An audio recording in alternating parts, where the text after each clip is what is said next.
एक main problem जब आप एग्ज़ाम की प्रिपरेशन करते हो, जो मेरे दिमाग में आई थी वही आपके दिमाग में आती है। मेन प्रॉब्लम ये कि यूजीसी नेट का एग्ज़ाम देने के बाद या यूजीसी नेट को क्लियर करने के बाद हमें मिलता क्या है? सिर्फ टीचिंग के ऑप्शन नहीं। आज हम उन सारे ऑप्शन को डिस्कस करेंगे जो पॉसिबल है आप यूजीसी नेट के एग्ज़ाम को क्वालिफाइड करने के बाद उनमें जा सकते हैं, उनमें अपना करियर बना सकते हैं और सोफिस्टिकेटेड और एक अच्छी सैलरी आप पा सकते हैं। तो चलिए स्टार्ट करते हैं। अगर आप मेरे चैनल पर नए हैं तो चैनल को लाइक शेयर सब्सक्राइब जरूर कीजिएगा। बाकी वीडियो को कंप्लीट देखिएगा। वीडियो का कंटेंट देख के आपको बहुत ज़्यादा मज़ा आने वाला है, जिससे कि आपको यूजीसी नेट के और मल्टीपल बेनिफिट्स समझ में आने वाले हैं। तो सबसे पहले अगर हेडिंग की बात करें जो मैंने आपको डिस्प्ले पर प्रोवाइड किया है, beyond the result your career road map after the UGC net GRF. ठीक है, अब इन सारी चीज़ों को अनलॉकिंग करेंगे, जिसमें अकेडमिया होगा, रिसर्च होगा, पीएसयू होगा, एडटेक इकोनॉमी होगी, क्योंकि एडटेक इकोनॉमी अभी अच्छा खासा बूम कर रही है, जिसमें जॉब इजीली मिल जाता है, बहुत ज़्यादा माथापच्ची नहीं होती जैसे और कॉर्पोरेट जॉब्स में होती है। पहले स्टार्ट करते हैं। सबसे पहले थोड़ा सा हम जो माइंड सेट बनाते हैं उस माइंड सेट को हमें चेंज करना चाहिए।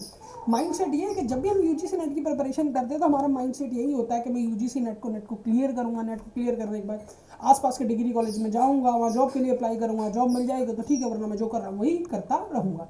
बट नहीं है, माइंड सेट चेंज करिए, माइंड सेट ग्रो अप करिए, माइंड सेट टोटली डिफरेंट रखिए जब आप यूजीसी नेट की प्रिपरेशन करते हैं। तो अगर आप सिर्फ यही माइंड सेट रख कर यूजीसी नेट की प्रिपरेशन कर रहे हैं कि मुझे सिर्फ और सिर्फ टीचिंग की जॉब करनी है, और जबकि आपका टीचिंग में इंटरेस्ट भी नहीं है फिर भी आपको टीचिंग की जॉब करनी है, तो ऐसा कंप्लीटली यूजीसी नेट जीआरएफ में नहीं है। कई सारे ऐसे ऑप्शन हैं जो यूजीसी नेट जीआरएफ से आपको बियॉन्ड ले जा सकते हैं, जो आपने जॉब को सोच रखा होगा। जैसे कि प्राइवेट सेक्टर काफ़ी अच्छा पे करते हैं। आप किसी ऐसे सब्जेक्ट से जैसे इकोनॉमी हुआ, सोशोलॉजी हुआ, साइकोलॉजी हुआ, तो इनमें जो थिंक टैंक होते हैं, जो पॉलिटिकल पार्टीज़ की या गवर्नमेंट की थिंक टैंक बॉडी होती है, उसमें आपको ईजिली जॉब मिल जाती है। अगर आप किसी ऐसे सब्जेक्ट्स हैं, जैसे मेरा कंप्यूटर साइंस एंड एप्लीकेशन है, तो आप एआई से पीएचडी हैं या आपने एआई में रिसर्च कर रखा है, तो आपको कई सारे research sector easily job provide करा देंगे। कई सारे एंटरप्रेन्योरशिप आप स्टार्ट कर सकते हैं। ठीक है, ऐसे वेरियस ऑप्शंस होते हैं। यही नहीं कि सिर्फ आप टीचिंग कर सकते हैं, कई सारे गवर्नमेंट सेक्टर आपको डायरेक्टली इन्वाइट करते हैं अपने इनिशिएटिव्स के लिए, जिसमें नीति आयोग जैसी थिंक टैंक बॉडी है। कई सारी चीज़ें हैं जो आफ्टर यूजीसी नेट हमें मिलती हैं। उसके बाद हम अगर एलिजिबिलिटी क्राइटेरिया या रोड मैप की बात करें, तो मैंने इसको डिकोड किया थ्री फनल्स में। अब थ्री फनल्स में क्यों डिकोड किया आपको डिस्प्ले स्क्रीन पर दिख रहा होगा, फिर भी मैं वन बाई वन पूरे टेक अवे रोड मैप का आपको समझाने वाला हूँ। ठीक है, आई थिंक वीडियो अब तक आपको इंटरेस्टिंग लग रहा होगा। ठीक है, तो चलिए स्टार्ट करते हैं। सबसे पहले मैं बात करूँ एनटीए रिलीज। ये ऑलरेडी हम सबको पता है एनटीए रिलीज करता है, बट फिलहाल अब रिलीज करने वाला नहीं है। गवर्नमेंट ने नई एजुकेशनल बॉडी को इंट्रोड्यूस किया, वो सारे काम करेगी, बट हमारा मोरल ऑफ द स्टोरी जो अब तक चला रहा है उसी सिनेरियो के बेस पर हम डिस्कस करने वाले हैं। ठीक है, हमारे में कैटेगरी 1, कैटेगरी 2, कैटेगरी 3। अगर फर्स्ट कैटेगरी की बात करें तो वो होता है eligibility for fellowship, eligibility for assistant professor, eligibility for PhD और गोल्ड स्टैंडर्ड। ये आता है जीआरएफ वाले मैप को लेकर। जीआरएफ वाले मैप को लेकर जीआरएफ के बाद तो लाइफ एकदम मौसम होने वाली है, आपको कुछ नहीं करना होता है। आई मीन से रिसर्च पर सिर्फ स्टडी पर फोकस करना पड़ता है, बाकी कुछ नहीं करना होता है। बाकी सारे काम आप साइड में रख के अपनी रिसर्च पर फोकस कर सकते हैं। गवर्नमेंट की तरफ से आपको एक मिनिमम स्टाइपेंड मिल जाता है, जिससे इजीली आप रिसर्च पर फोकस करके सारे काम कर सकते हैं। कुछ जीआरएफ के साथ कई सारे एडटेक कंपनीज को ज्वाइन करते हैं। ठीक है, जैसे कि वो एडटेक से अर्निंग अलग करते हैं, फेलोशिप अलग, और अपनी रिसर्च पे कंसंट्रेट अलग करते हैं। ठीक है, ऐसे लोग आपको यूट्यूब पर कई सारे मिल जाएंगे जो यही सारे सिनेरियो को फॉलो कर रहे होंगे। अब बात करते हैं कैटेगरी 2, जिसमें सिर्फ और सिर्फ नेट कैटेगरी की बात की गई, जिसमें eligible for assistant professor. Net clear करने के बाद आप एलिजिबल होते हैं असिस्टेंट प्रोफेसर के लिए। Eligible for PhD admission, no fellowship. Eligible होते हैं पीएचडी एडमिशन के लिए, बट कोई फेलोशिप नहीं मिलता। इन लोगों को भी ज़्यादातर एक्टिव इन्वाइट करते हैं, उनको जॉब भी प्रोवाइड करा देते हैं। आफ्टर नेट भी आप कई थिंक टैंक बॉडी को ज्वाइन कर सकते हैं। डिपेंड करता है आपका सब्जेक्ट क्या है। ठीक है, अब बात करते हैं कैटेगरी 3 की, eligible for entrance into a PhD programme, new category. ये 3 कैटेगरी थी नहीं, कुछ टाइम पहले ही कैटेगरी 3 को इंट्रोड्यूस किया गया, जिसमें ओनली फॉर पीएचडी एडमिशन के लिए कट ऑफ जारी होती है। अब इसमें से आप जो एंट्रेंस होता है उसके लिए एलिजिबल होते हैं, एंट्रेंस ना देकर डायरेक्टली आप एडमिशन ले सकते हैं अगर आपका कैटेगरी 3 में अच्छा स्कोर है तो। ठीक है, तीनों फनल को हमने डिस्कस किया। अब बात करते हैं फनल से आगे वाले स्टेप की। फनल से आगे वाले स्टेप में मैं बात करूंगा एकेडमिक करियर की, जो असिस्टेंट प्रोफेसर के तौर पे हम बनाते हैं प्राइवेट यूनिवर्सिटीज़ और कॉलेज में, गवर्नमेंट सेक्टर में, दोनों को मैं डिस्कस करने वाला हूँ। ठीक है, स्टार्ट करते हैं प्राइवेट यूनिवर्सिटी और कॉलेज से। एंट्री ईजियर होती है, काफ़ी ज़्यादा ईजी होती है। अगर वैकेंसी होती है डायरेक्टली अप्लाई करिए, आपको जॉब मिल जाती है। मॉडरेट पे करते हैं टिपिकली 30,000 to 40,000, ये आपको मॉडरेट पे मिल जाता है इजीली किसी भी प्राइवेट स्कूल में। लिमिटेड विदाउट डॉक्टरेट, ठीक है, अगर आपकी डॉक्टरेट नहीं है, सिर्फ आप यूजीसी नेट को क्वालिफाइड करते हैं, तो ग्रोथ आपकी काफ़ी ज़्यादा लिमिटेड होगी। ठीक है, डायरेक्टली ऐसा नहीं होगा कि आपको गवर्नमेंट पे स्केल के हिसाब से चीज़ें मिलें, नहीं, आपकी ग्रोथ काफ़ी ज़्यादा लिमिटेड होगी। इसीलिए प्राइवेट यूनिवर्सिटी में आफ्टर नेट भी आपको पीएचडी करने के लिए ट्राई करना चाहिए, और as per my opinion PhD आपको करनी ही चाहिए। अब वही शिफ्ट करते हैं गवर्नमेंट सेक्टर में। हाईली कॉम्पिटिटिव, मतलब काफ़ी ज़्यादा कंपटीशन होता है, क्योंकि गवर्नमेंट सेक्टर की नौकरी यानी एक प्रोफेसर लेवल की नौकरी के लिए बहुत ज़्यादा कंपटीशन होता है। कई सारे लोग यूजीसी नेट, जेआरएफ, कई सारे लोग बैठते हैं, इजीली असिस्टेंट प्रोफेसर की नौकरी नहीं मिलती है। बट जब मिलती है तो 10th पे स्केल होता है, जो जॉब काफ़ी ज़्यादा सिक्योर होती है, ग्रेजुएटी जाने क्या क्या उसके साथ मिलता है। ठीक है, तो हाई पैकेज होता है, स्ट्रक्चर पोटेंशियल ग्रोथ होती है, जो काफ़ी ज़्यादा इंपॉर्टेंट होती है आपके after PhD, after JRF qualification की, वो भी गवर्नमेंट सेक्टर में। स्टैटिक इनसाइड की बात करें तो असिस्टेंट प्रोफेसर बनते हैं आप, असिस्टेंट प्रोफेसर के बाद एसोसिएट प्रोफेसर बनते हैं, उसके बाद आप डायरेक्टली कंप्लीटली प्रोफेसर बन जाते हैं, जो कि आपका ये जो वीडियो देख रहे हैं उन सबका ड्रीम है। ठीक है, इसके बाद थोड़ा हम और आगे बढ़ते हैं।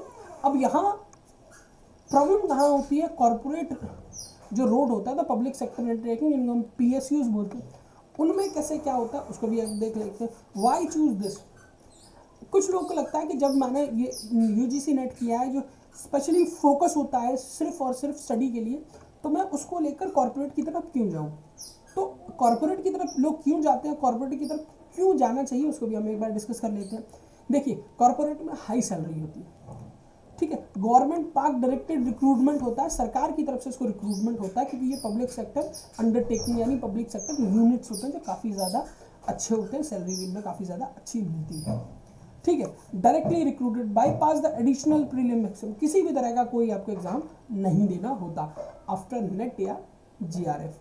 आते हैं फिर टारगेट रोल्स पे, management trainees, human resources, public relations officer, जिसको हम PRO बोलते हैं। कई सारे PRO, कई अलग अलग, ठीक है, पब्लिक रिलेशन ऑफिसर होते हैं। तो ये सारा कॉर्पोरेट अंडरटेकिंग में आता है। अब बात करते हैं shipping, snapping, governance, thanks for policy research. जो मैंने आपको बताया था, कई सारी गवर्नमेंट बॉडीज़ या थिंक टैंक होते हैं जो डायरेक्टली लोगों को हायर करते हैं। ठीक है, देखिए इसमें job title research associate, project fellow, policy analyst, scope data analyst, social research, development study, survey based project.